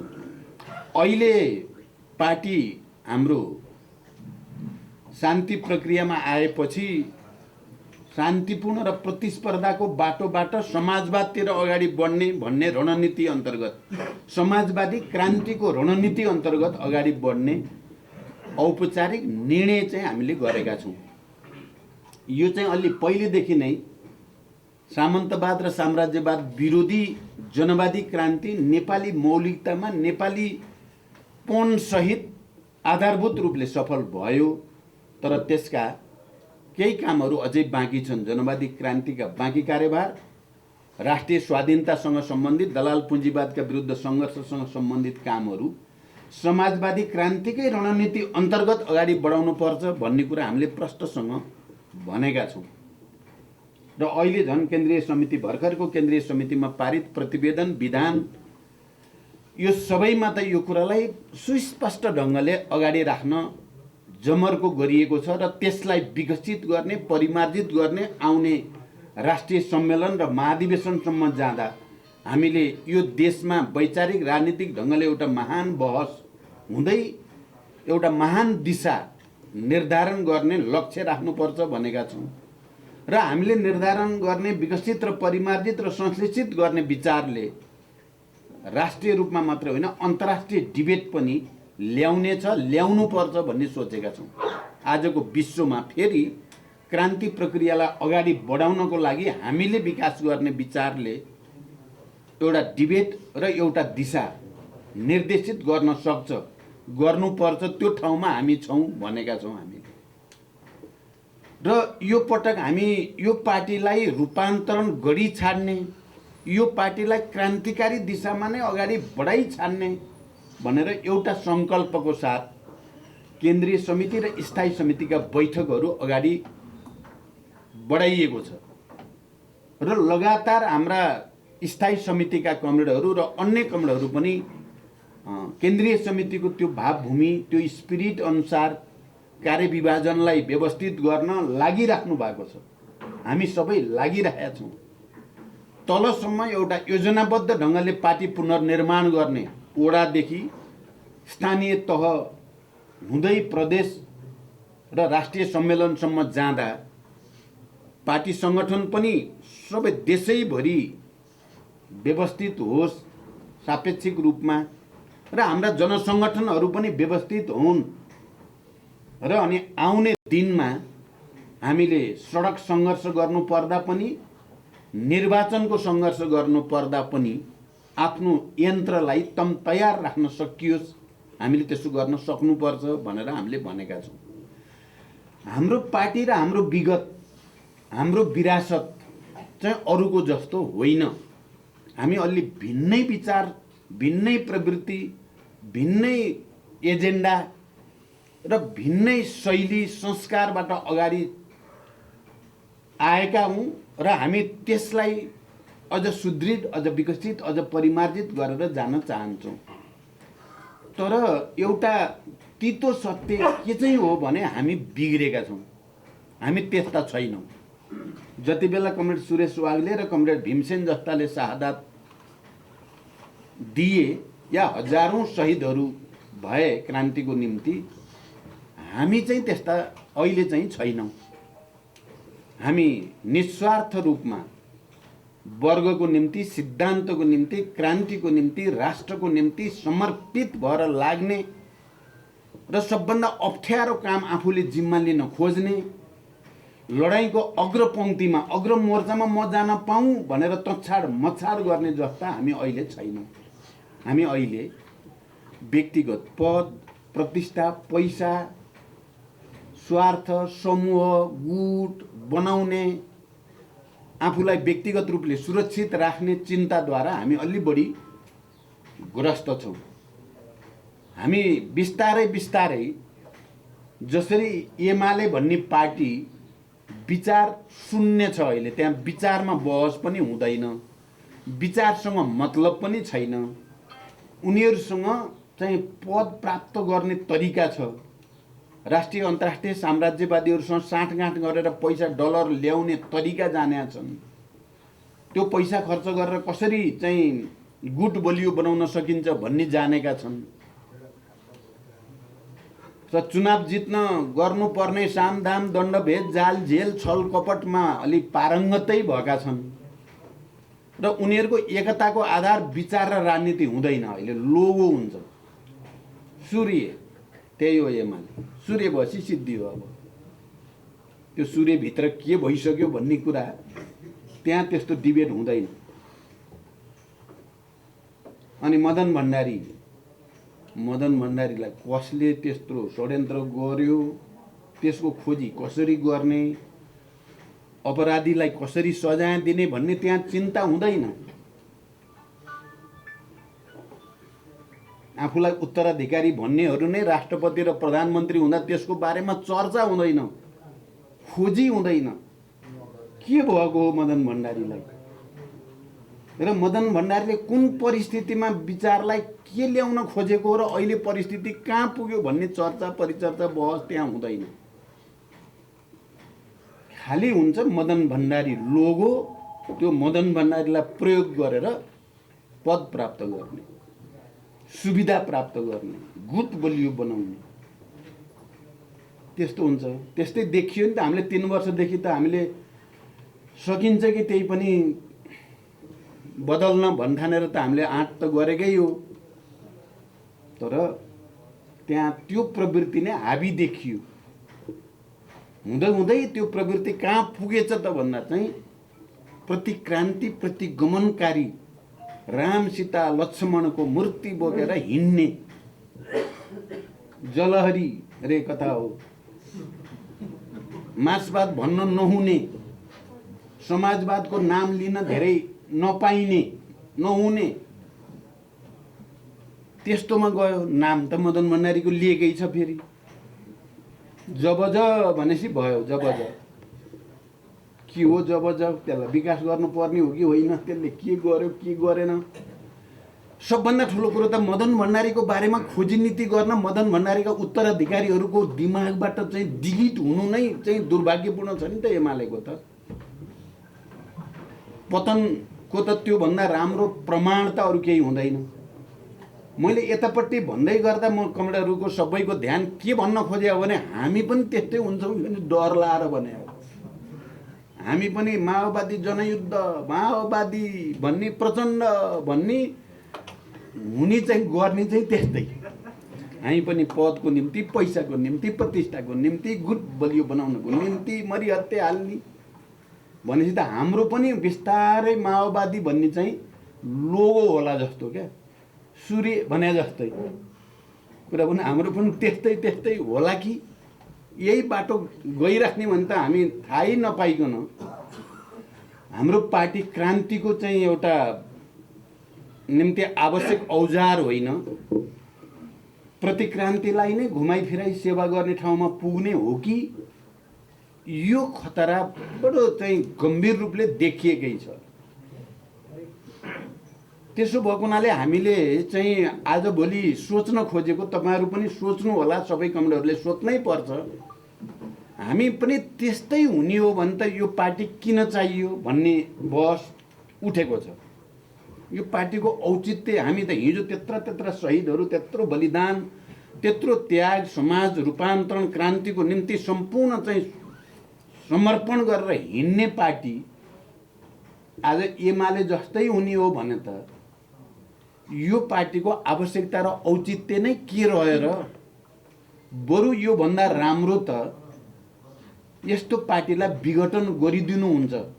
यदि त्यस्तै रहिराख्ने हो हामी भने, मेरो भनाइ विचार गर्नु होला। फेरि मेरो भनाइबाट मैले निराशा बाँड्न खोजेको चाहिँ बिल्कुलै होइन। मैले भन्ने गरेको छु, मार्क्स एङ्गेल्सले आफैले बनाएको कम्युनिस्ट इन्टरनेसनल गलत भयो, अवसरवादी धारतिर प्रवृत्तितिर गयो, सच्याउने सम्भावना रहेन। अब बल गर्दा नि सच्याउनै सकिने हुँदो रहेछ नि, मार्क्स एङ्गेलले नसक्ने। वैज्ञानिक समाजवादका जन्मदाता, आविष्कारक, द्वन्द्वात्मक तथा ऐतिहासिक भौतिकवादका आविष्कारकहरूले आफैले बनाएको इन्टरनेसनल आफैले सच्याउन नसक्ने, काम नलाग्ने पत्रु भयो भनेर विघटन भनेर चाहिँ लाइब्रेरीतिर जानुभयो कार्ल मार्क्स। त्यतापट्टिबाट बरु अध्ययन अनुसन्धान गरेर पुँजीलाई चाहिँ पूर्णता दिएर चाहिँ मानव जाति वर्गको निम्ति हामी सेवा गर्न सकिन्छ भन्नु चाहिँ सही रहेछ क्या। तपाईँ हामी सोचौँ त एकचोटि, हामी आफै अब यस्तै यस्तै हुँदै जाने पद पैसा प्रतिष्ठा गुट अराजकतालाई नै प्रश्रय दिने र एमाले जस्तै हुने हो भने चाहिँ हामी मार्क्सका चेला हौँ या मार्क्सवादका हामी अनुयायी हौँ भने त यसलाई विघटन गरिदिनु बरु इमान्दारी हुने भयो क्या। यस्तो पार्टी चलाएर जनतालाई धोका, जनतालाई हामी क्रान्ति गर्छौँ भन्ने गर्ने चाहिँ प्रतिक्रान्ति भएपछि त धोका हो नि जनतालाई त। अनि त्यो धोका नदिने हुनको लागि चाहिँ बरु विघटन गर्ने भन्ने छलफल चल्न खोज्छ आजकल। बरु चाहिएन नि। अब जसलाई अब त्यस्तै गर्नु छ एमालेमै गएर गरे भयो नि त, गुट बनाउने, पैसा कमाउने, पद प्राप्तको लागि तचाड र मचाड गर्ने जानुभयो नि त हाम्रा केही साथीहरू। त्यसै गर्न मन लाग्यो त सबै गए भयो नि त, हामी पनि एमालेमै जाने, एमाले जस्तै हुने, गुट बनाउने, पैसा कमाउने, पद प्राप्त गर्ने, दलालहरूसँग साँठगाँठ सम्पर्क गर्ने, बढीभन्दा बढी तिनीहरूसँग चाहिँ तिनीहरूको स्वार्थ पुरा गरिदिने भने त एमाले हुनु नै राम्रो नि। एमाले हुँदा त्यहाँ चाहिँ सबै खालको मिल्या छ, तिनीहरूको नेटवर्क छ, सेट छ। हाम्रो त सेट पनि छैन, हामी त त्यो पनि नजान्ने भइयो क्या। त्यसमा पनि हामी पछि पर्ने भइयो, हामी सक्दैनौँ उनीहरूसँग कम्पिट गर्न। एमाले र काङ्ग्रेससँग त्यही बाटोमा, त्यही लाइनमा, त्यही चरित्र, त्यही विशेषतामा हामी कम्पिट गर्छौँ। हामी चाहिँ साना पर्छौँ कि धेरै कमजोर पर्छौँ। हामीले सक्ने भनेको क्रान्ति गर्न हो, परिवर्तन, रूपान्तरण, नयाँ समाज निर्माण गर्न सक्ने हो। हाम्रो विशेषता त त्यो चाहिँ हो। त्यो गर्न नसक्ने हो भने यसको औचित्य नै के रहन्छ भन्ने प्रश्न कमरेडहरू विचार गर्नलाई। यो म नकारात्मक ढङ्गले भनेको चाहिँ होइन। हाम्रो रूपान्तरण अब सामान्य बलले नहुने भयो, बल अलि धेरै गर्न पर्यो, मेहनत धेरै गर्न पर्यो भन्न खोजेको हो सार कुरा चाहिँ। फेरि यति भनेर म अर्को एउटा पाठ भन्छु, हामी नै त्यो पार्टी हो फेरि जसले यहाँ प्रतिगमन हुन लायो। हिजोका आन्दोलनका, क्रान्तिका, जनयुद्धका उपलब्धिहरूमाथि घारे हात लाएर यसलाई खोज्न कोही आउँछ भने तुरुन्तै फिल्डमा, सडकमा निक्लेर चाहिँ नाराबाजी गरेर भिडन्त गरेर अर्को खालको नयाँ खालको जनयुद्ध लडिहाल्न तयार हुने चाहिँ फेरि हामी नै हो। फेरि हाम्रै पार्टी, हाम्रै कार्यकर्ता, हाम्रै समर्थक जनता हो।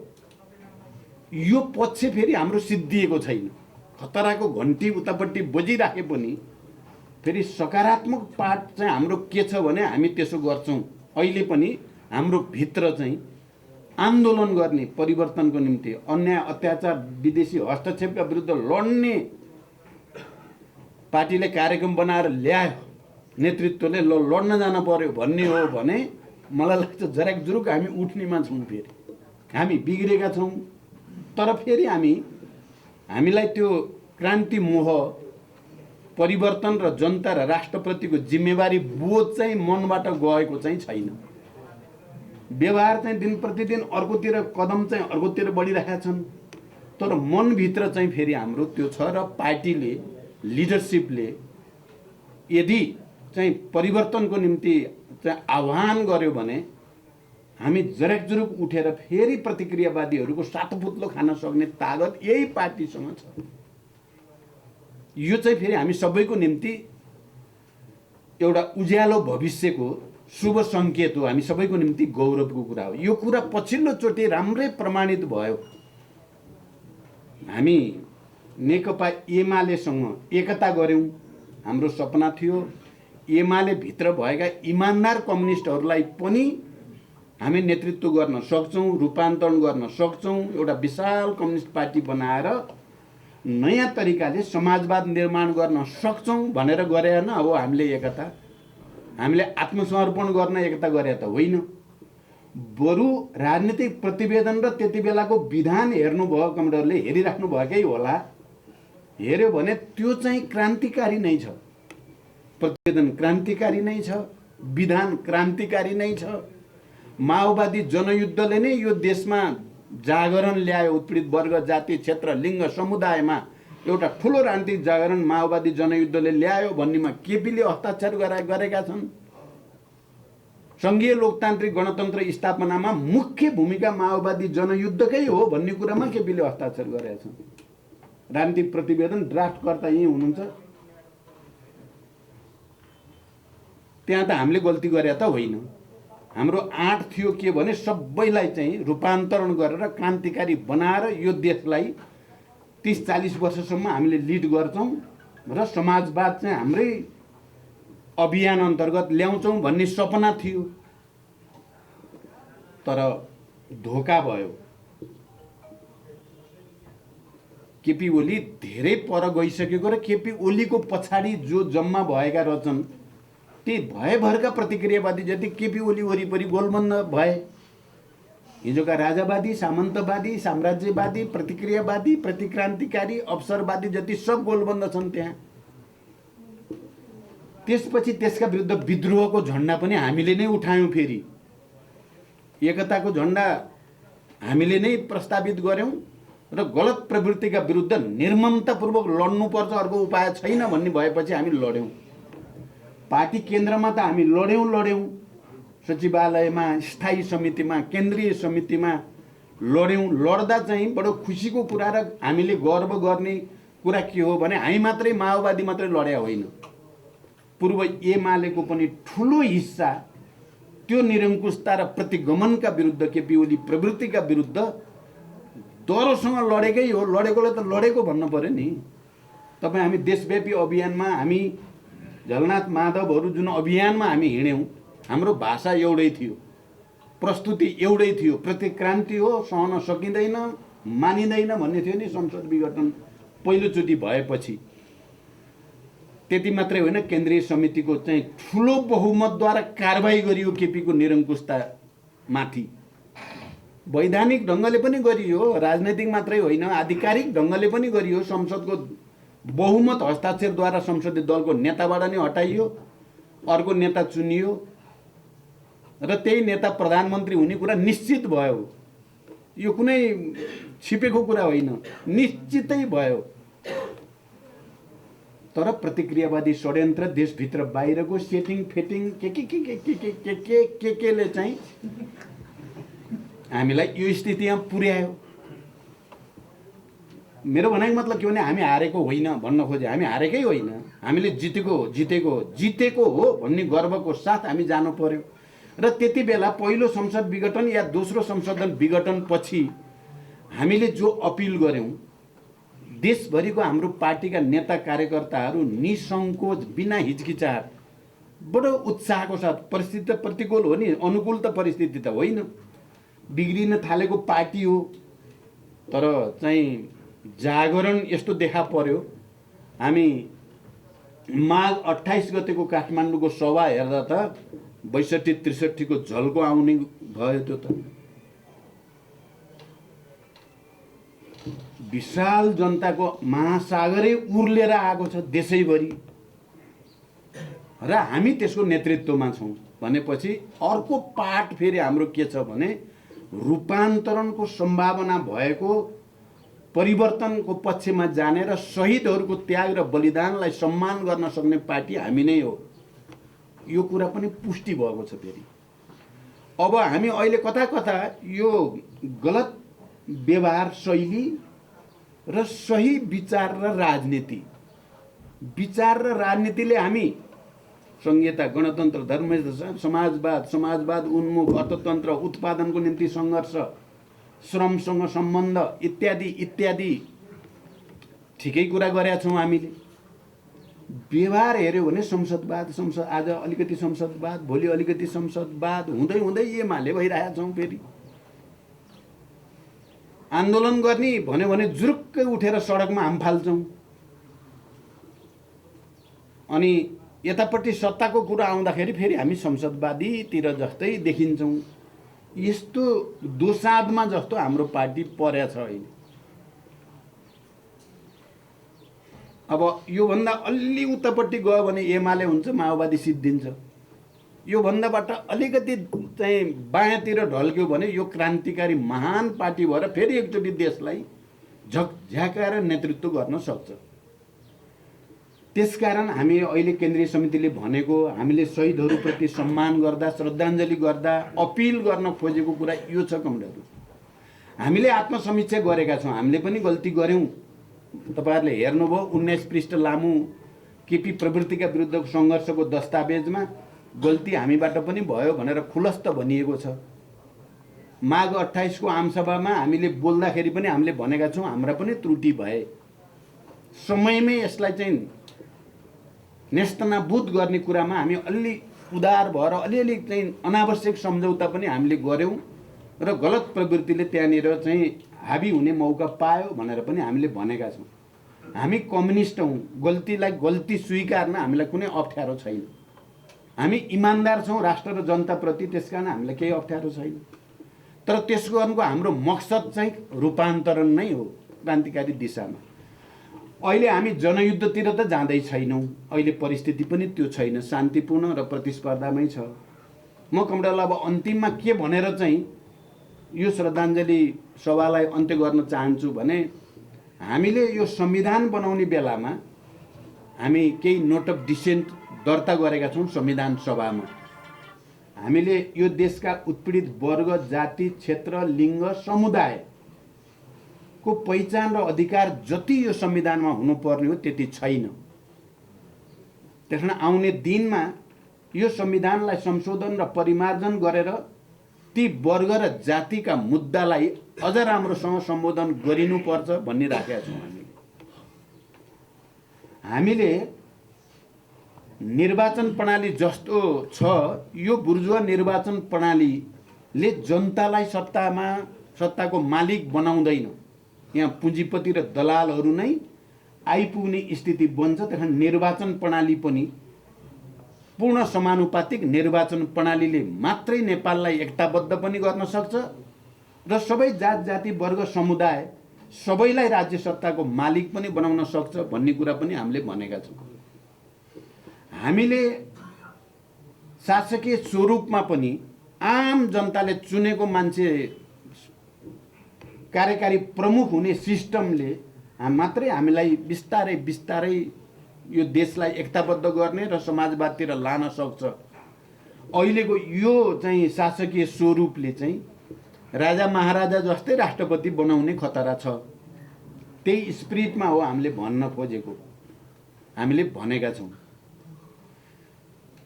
अब सायद केही समयपछि यो बस चलाउँदै लगेर हामी सडकमा जानुपर्ने हुनसक्छ। हामी चाहिँ एमाले नहुने हो भने, हामी काङ्ग्रेस जस्तो पार्टी नहुने हो र हामी राष्ट्र र जनताप्रति इमान्दार क्रान्तिकारी प्रगतिशील पार्टी नै भइराख्ने हो भने हामीले यी मुद्दा लिएर शान्तिपूर्ण रूपले जनतामा जानुपर्ने, सडकमा निक्लिनुपर्ने हुनसक्छ। दिन छिटै आउन सक्छ। हामीले संविधानमा समाजवाद उन्मुख भनेका छौँ। समाजवादतिर जाने भन्ने बाटो चाहिँ संसदवादको हिँडेर समाजवाद पुगिँदैन। एकदम दोटुक सिधा एकदम सरल भाषामा उद्देश्य चाहिँ पूर्व जानी राख्ने, हिँड्ने चाहिँ पश्चिम। अनि कसरी पूर्व पुगिन्छ? अब हाम्रो काशी जानु कुतीको बाटो भने जस्तो गरेर त हामी गन्तव्यमा त पुगिँदैन। त्यसकारण जरुरी पर्यो भने हामी पहिला त पार्टीहरूसँग छलफलै गर्छौँ। पार्टीहरूसँग, काङ्ग्रेससँग, एमालेसँग, अरू पार्टीहरूसँग पनि संविधान संशोधन त हामीले पहिला पनि दुईचोटि त हामी दोस्रोचोटि प्रधानमन्त्री हामीले पाउँदाखेरि हामीले दुईचोटि संशोधन प्रस्ताव त दर्ता गरेकै छौँ। हामीले मधेसी, आदिवासी जनजाति, दलित, महिला, मुस्लिम यिनीहरूका हक अधिकारहरू चाहिँ अझ पहिचानहरू चाहिँ स्थापित हुन पर्यो भनेर गरे हो हामीले। त्यति बेला संशोधन केही त हुन्थ्यो, पुरै त हुँदैन थियो। हामीले भने जस्तो त हुँदैन थियो, केही हुन्थ्यो। त्यो केही पनि हुन नदिने केपी ओली नेतृत्वको पार्टी नै हो। त्यति पनि हुन दिएन। तर अब हामी फेरि एकचोटि छलफल गर्ने, भएन भने जनतामा बहस लिएर जाने, कस्तो समाज हामीलाई चाहिएको, कस्तो निर्वाचन प्रणाली। अब एउटै चाहिँ लोकल गाउँपालिकाको चुनावमा करोड खर्च गर्न 2 करोड 3 करोड गर्ने भए पुँजीपतिहरूले। अनि हाम्रो कार्यकर्ता के गरी चुनाव लड्ने के? गाउँपालिकाको, वडाको चुनाव लड्न नि गाह्रो हुने स्थिति आउँदैछ। प्रदेशको चुनावमा 2-4 करोड नभई नहुने जस्तो, सङ्घको चुनावमा 10-15 करोड कति चाहिने? कसरी लड्ने त्यो चुनाव? अनि गरिबले, श्रमजीवीले लड्ने हुन्छ त?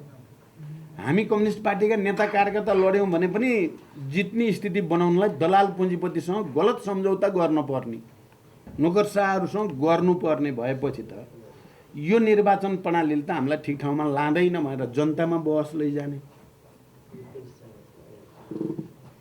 अब त्यति गर्दा पनि भएन भने आन्दोलनमा जाने, भिड्ने, शान्तिपूर्ण आन्दोलनको आँधी बेरी हुरी चाहिँ चलाउन पर्ने पनि हुनसक्छ, अनि मात्रै चाहिँ हुन्छ। हामीले जनयुद्धको बेलामा हामी बासुजी हामीहरू चाहिँ सधैँ भन्ने गर्थ्यौँ क्या, यो युद्ध भनेको, क्रान्तिकारी युद्ध भनेको के हो रे भने खालि प्रतिक्रान्तिकारी सामन्तवादी साम्राज्यवादी या प्रतिक्रियावादीलाई परास्त गर्ने आन्दोलन मात्रै होइन,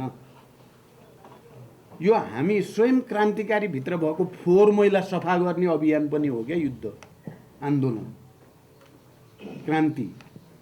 त्यसले फोहोर मैला पनि सफा हुन्छ, उता दुश्मन पनि हार्छ। हामीलाई अब एउटा नयाँ आन्दोलन र विद्रोह चाहिएको छ, जुन विद्रोहले हाम्रो यो विचार थुप्रिएको फोहोर पनि हाम्रो पनि साफ होस्, फटाहरूलाई चाहिँ परास्त पनि गर्न सकियोस्। यसरी पनि सोच्नुपर्छ भन्ने, यदि हामी शहीदहरूप्रति सच्चा श्रद्धाञ्जली र इमान्दार हुने हो भने, यहाँ अघि पनि आयो, मेरो पनि भनाइ त्यही नै हो, पहिला हामी आफैलाई हेरौँ, आफूलाई बदल्न हामी तयार हो कि होइन। अरूलाई बदल्ने कुरा हामीले बढी गरेका छौँ आजभोलि, हामीले अरूलाई यो त्यसले ठिक गरे छैन भन्न चाहिँ हामी धेरै सिपालु भएको छौँ।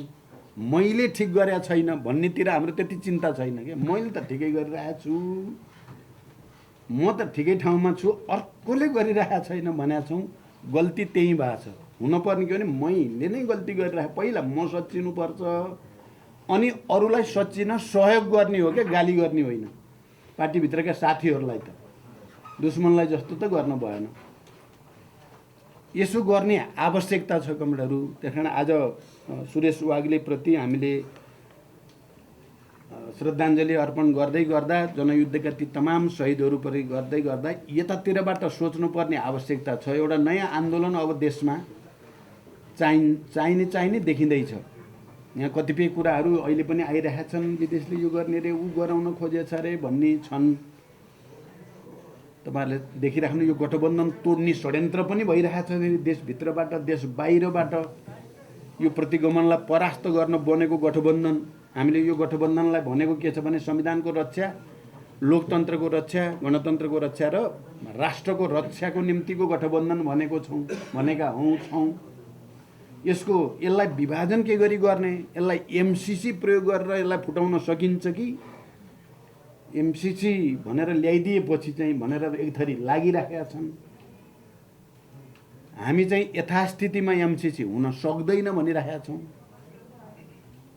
हामी सकेसम्म गठबन्धनलाई बचाएर यसको पनि समाधान सकारात्मक ढङ्गले होस्, देशलाई क्षति नहुने ढङ्गले भन्ने चाहेका छौँ। तर अर्को वर्ग चुप लाएर बसेका छैन। अर्को वर्ग पनि पुरै तागतका साथ यो गठबन्धन के गरी तोड्ने, प्रतिक्रान्तिलाई के गरी निरन्तर अगाडि बढाउने, माओवादीहरूलाई के गरी घेरा हालेर सिद्ध्याउने। किनभने अहिले हामी चाहिँले त त्यति धेरै सोध्दैनौँ, अर्कोको लागि त हामी अहिले पनि उस्तै छौँ। मैले भने हिजो जनयुद्धको बेलामा घेरा हाल्ने र सखाप पार्ने रणनीति थियो विरोधीको, सरकारको। त्यति बेला हाम्रो घेरा तोड्ने र प्रतिरोध गर्ने हाम्रो रणनीति थियो। अहिले पनि यो संसद विघटन दुईचोटि भयो, उनीहरूले हामीलाई घेरा हालेर माओवादी सिद्ध्याउनेतिर लागे हो, माओवादी एजेन्डा सिद्ध्याउन लागे हो। हामीले पनि चाहिँ घेरा तोड्ने र चाहिँ फेरि प्रतिरोध गर्ने नीति हामीले पनि त्यही लिए हो। हिजो बन्दुक लिएर गरिन्थ्यो, अहिले हात लिएर गरिएको छ, मुख लिएर गरिएको छ, सङ्गठन लिएर गरिएको छ, जनता लिएर गरिएको छ। कुरा त्यही हो कमरेडहरू। त्यस कारण यसमा सबैले सोचौँ। अब आजै निर्णय गर्न भनेर मैले यति कुरा त भनेको होइन, सबैले गम्भीर रूपले सोचौँ। हामी त्यो जातका होइनौँ, हामी अर्कै जातका मान्छे हौँ। हामीले आफ्नो जात त्याग नगरौँ। धन्यवाद।